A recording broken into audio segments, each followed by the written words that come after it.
Good morning student, we are first year. आज आपका subject है language across the curriculum and reflecting text. इसके अंदर आज जो मैं टॉपिक ले रही हूँ यूनिट 4 का, वो है उद्देश्य के संदर्भ में लेखन। तो इसके लिए हम जानते हैं कि जब तक हमारे देश में संस्कृति के लेखन का कार्य अगर निर्धारित नहीं होता, तब तक लिखना का जो उद्देश्य होता है वो प्रभावी नहीं माना जाता।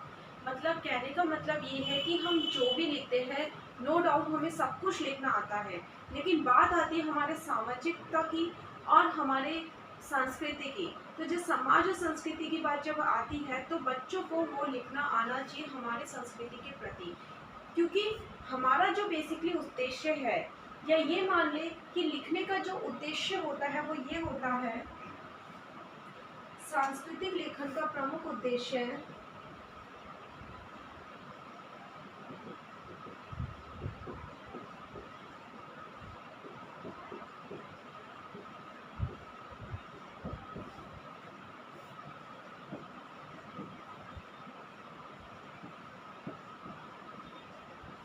सांस्कृतिक लेखन का प्रमुख उद्देश्य है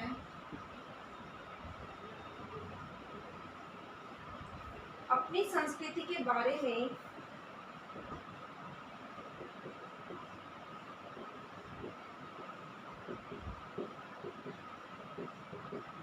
अपनी संस्कृति के बारे में अन्य व्यक्तियों को अवगत कराना,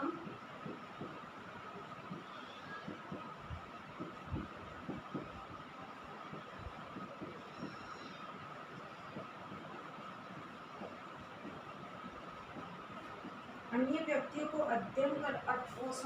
अवगत कराना, संस्कृति के सकारात्मक तथ्यों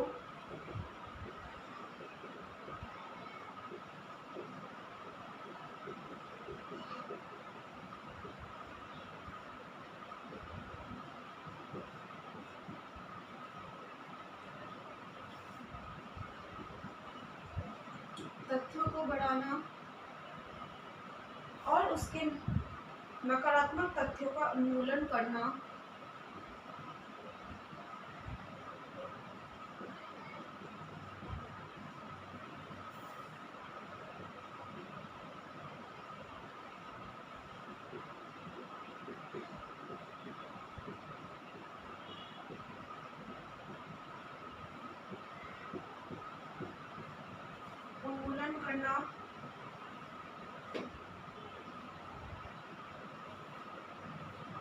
अधिक से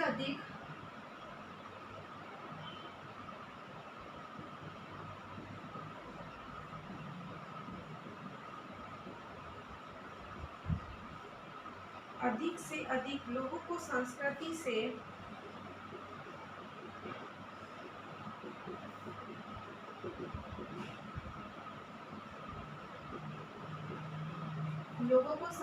से परिचित कराना,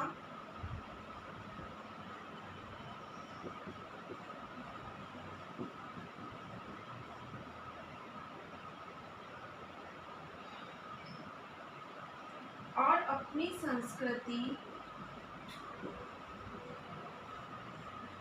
अपनी संस्कृति में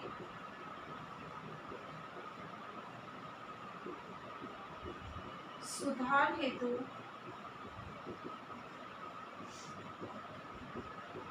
प्रयास करना। देखो, जब तक हम बच्चों को लेखन के प्रति अवगत नहीं कराएंगे, जब तक ये माना जाता है कि जो लेखन कार्य है वो व्यर्थ माना जाएगा या उसकी प्रामाणिकता ही सिद्ध नहीं होगी। तो उसकी प्रामाणिकता के लिए जरूरी है कि जो लेखन कार्य का बेसिकली जो उद्देश्य होता है वो किसके अकॉर्डिंग होता है, एक तरह से हमारी संस्कृति के फोकस करता है, क्योंकि हमारी मातृभाषा हिंदी होती है। अब बात आती है कि सांस्कृतिक लेखन का जो उद्देश्य क्या है।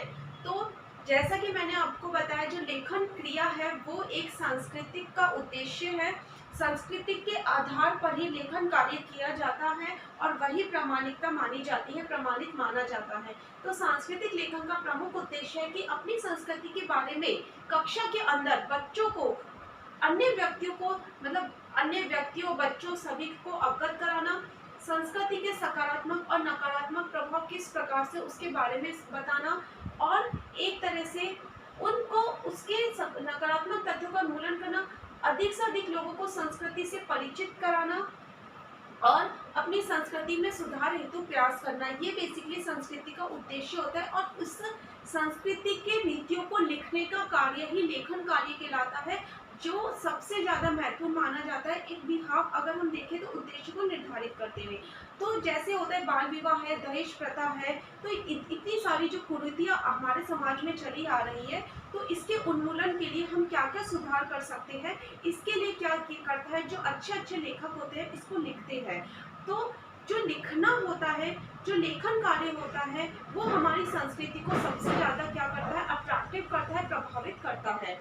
अब बात आती है कि अर्जित ज्ञान के स्थायित्व और संरक्षण की दृष्टि से अगर हम देखें तो लेखन का सबसे ज्यादा महत्वपूर्ण स्थान माना जाता है किसके माध्यम से, संस्कृति के माध्यम से।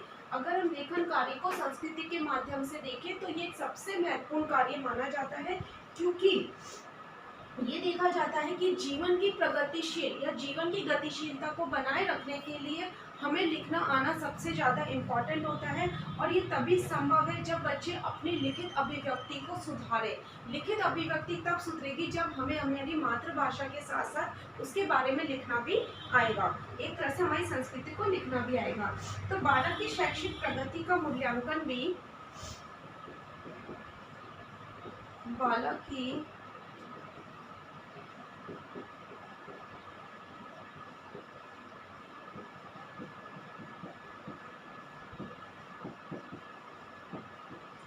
की जो शैक्षिक प्रगति का मूल्यांकन है वो हम किसके बिहाफ पर लिखते हैं, लिखित अभिव्यक्ति द्वारा संभव होता है।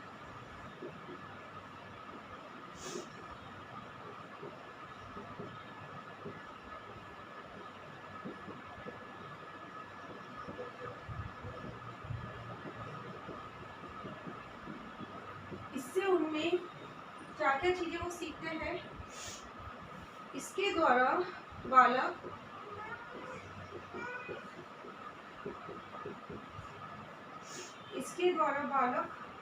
चिंतन एवं मनन की आदत पड़ती है।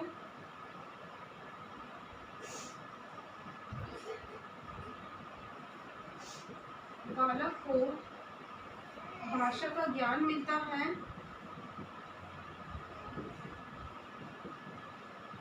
तो मानसिक एवं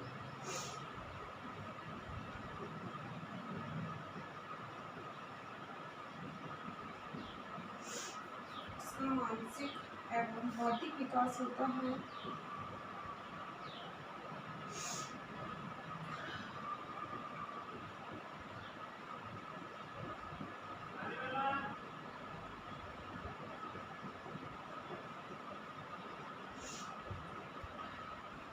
चिंतन एवं मनन की आदत पड़ती है।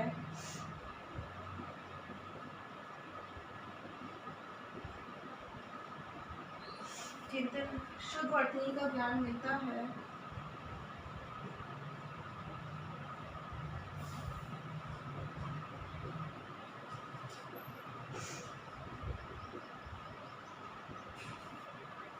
तथा सांस्कृतिक ज्ञान विज्ञान से परिचय प्राप्त होता है। तथा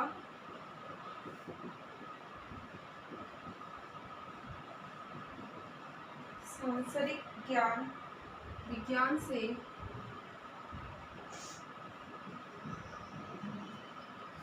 परिचय प्राप्त होता है।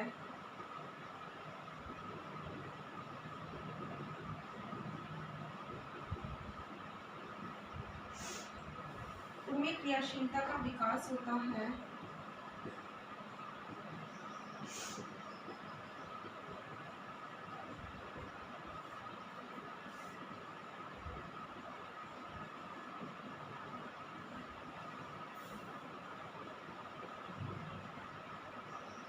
उनमें क्रियाशीलता का विकास होता है और उसके शब्द एवं साहित्य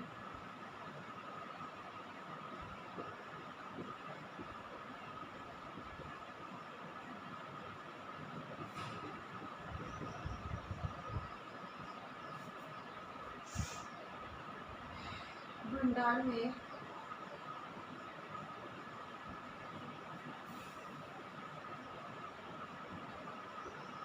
वृद्धि होती है।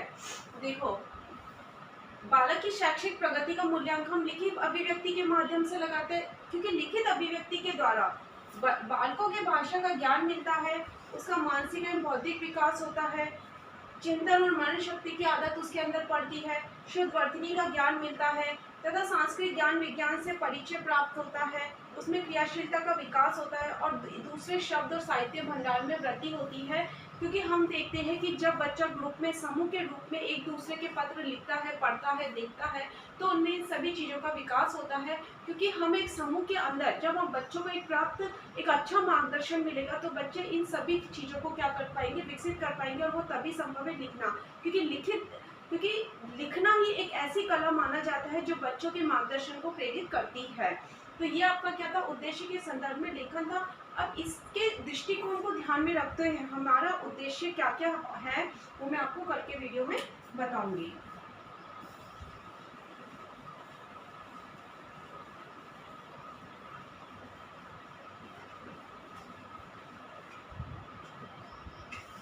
आपका होमवर्क है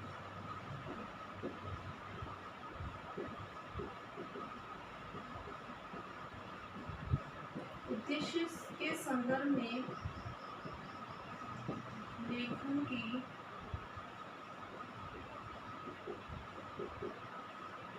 अवधारणा को स्पष्ट कीजिए। और मेन पॉइंट क्या है, सांस्कृतिक, ठीक है ना। उद्देश्य के संदर्भ में लेखन की अवधारणा को स्पष्ट कीजिए। घर पे रहिए, सुरक्षित रहिए। Thank you.